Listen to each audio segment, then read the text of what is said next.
Assalamualaikum warahmatullahi wabarakatuh. Alhamdulillahirabbil alamin. Assalatu wassalamu ala asrafil anbiya'i wal mursalin wa ala alihi wa ashabihi ajma'in. Selamat datang kembali sahabat Quran di channel Al-Quran Ruhina, tempat kita membaca dan memahami isi dan kandungan Al-Quran sebagai pedoman hidup. Di video kali ini kita akan membahas tentang bahaya melarang anak ke masjid. Siapkah kita untuk keruntuhan Islam? Sahabat Quran, mengenalkan anak kepada masjid sebagai tempat ibadah merupakan kewajiban bagi setiap orang tua muslim. Seorang anak yang terpaut hatinya dengan masjid diharapkan bisa menjadi anak yang soleh. Namun bagaimana jika keberadaan anak-anak di masjid malah dianggap mengganggu kekhusyuan dalam beribadah bagi sebagian orang? Masa anak-anak pada fitrahnya adalah masa bermain dan bersenang-senang, sekaligus sebagai masa pembentukan karakter dan kepribadiannya. Maka biasakanlah mereka dengan perilaku positif dan menyaring hal-hal yang tidak baik bagi dirinya. Salah satu bentuk hal yang positif pada anak adalah dengan membiasakan mereka berkunjung ke masjid. Hukum asal mengajak anak kecil yang sudah mumayyiz ke masjid menurut mazhab Syafi'iyah adalah diperbolehkan, selama hadirnya anak tersebut tidak menimbulkan kegaduhan, mengganggu aktivitas ibadah, atau menajiskan masjid seperti buang air di dalam masjid dan sebagainya. Mereka boleh saja bermain di dalam masjid, bercanda bersama teman-temannya dengan sewajarnya, namun tetap dalam koridor batasan dan ketentuan seperti yang dijelaskan tadi. Tapi bukan berarti mereka bebas menjadikan masjid sebagai tempat untuk bermain. Disinilah pentingnya peranan orang tua dalam memberikan pemahaman kepada anak tentang apa fungsi masjid, apa yang boleh dilakukan dan yang tidak boleh dilakukan ketika berada di dalam masjid. Imam Al-Ghazali dalam kitab Ihya Ulumuddin menjelaskan bahwa tidak masalah jika anak-anak masuk dan bermain di masjid. Tidak diharamkan bagi mereka untuk bermain di dalam masjid dalam batasan yang wajar. Namun jika menjadikan masjid sebagai tempat khusus bermain anak, ini yang tidak boleh dan harus dilarang. Diperlukan kebijaksanaan orang tua dan takmir masjid untuk membimbing anak-anak yang hadir di masjid. Bila khawatir mereka membuang kotoran atau melakukan hal-hal yang bisa merusak ketenangan dan kesucian masjid, maka orang tualah yang harus mengantisipasinya sejak awal dengan memberikan pemahaman dari rumah masing-masing.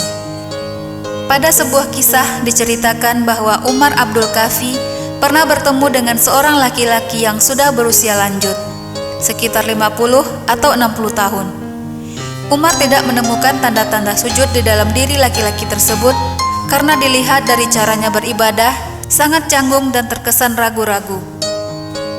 Umar lalu memberanikan diri bertanya dengan sangat hati-hati, "Kapan terakhir kali Anda menghadapkan diri kepada Allah?"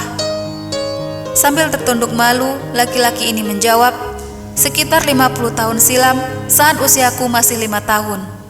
Saat itu, aku dan teman-temanku pergi ke masjid untuk ikut sholat berjamaah.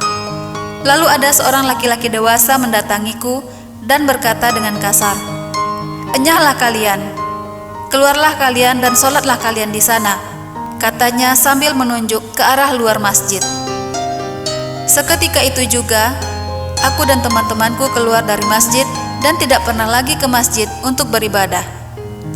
Bekas sakitnya kata-kata laki-laki dewasa itu masih tertancap kuat di benak dan hatinya 50 tahun kemudian. Sungguh miris sekali kisah ini sahabat Quran. Mudah-mudahan tidak akan pernah terjadi pada anak-anak kita, generasi muslim yang akan menegakkan agama Islam di masa depan.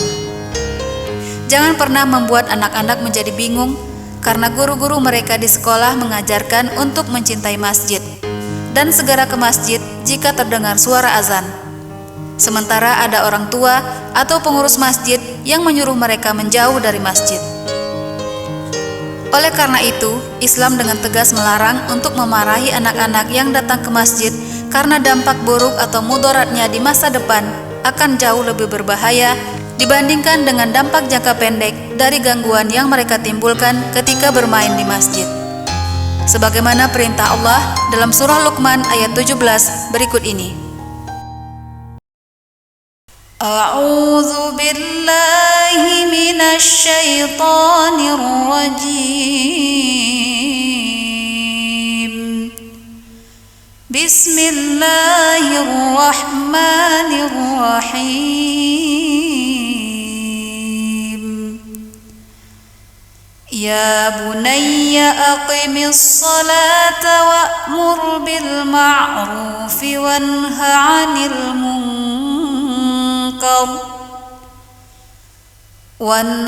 'anil munkar wasbir 'ala ma asabak inna dzalika min 'azmil umur. Shadaqallahul azim.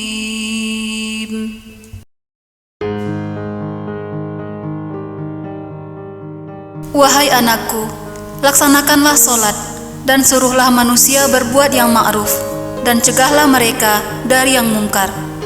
Dan bersabarlah terhadap apa yang menimpamu, sesungguhnya yang demikian itu termasuk perkara yang penting. Maha benar Allah dengan segala firman-Nya. Sahabat Quran, di zaman Rasulullah SAW banyak sekali dikisahkan tentang betapa bahagianya Rasulullah saat melihat masjid ramai didatangi oleh anak-anak. Dalam sebuah riwayat oleh sahabat bernama Yadad radhiyallahu anhu menyatakan bahwa suatu hari ketika Rasulullah menjadi imam solat dan membawa cucu beliau Hasan dan Husain ke masjid, di saat sujud Nabi melakukannya agak lama dari biasanya. Setelah selesai solat, para sahabat pun bertanya kepada beliau, kenapa sampai demikian? Rasulullah pun menjawab, tidak terjadi apa-apa. Cuma saja tadi cucuku menaiki punggungku dan aku membiarkannya sampai mereka selesai bermain.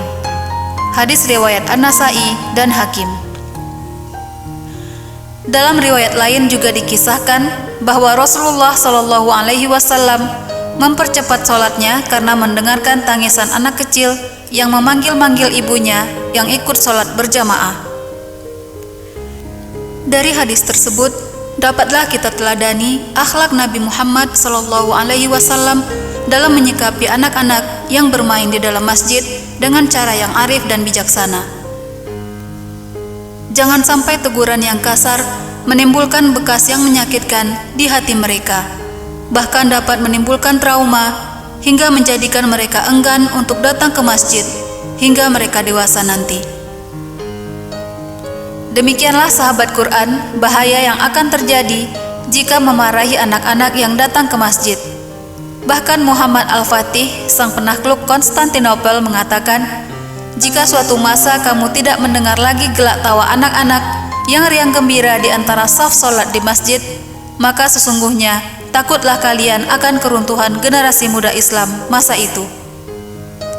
Sekian kajian kita kali ini. Semoga ada hikmah dan ilmu yang dapat kita ambil. Terima kasih sudah mengikuti Al-Quran Rohina. Sampai jumpa di video selanjutnya. Assalamualaikum warahmatullahi wabarakatuh.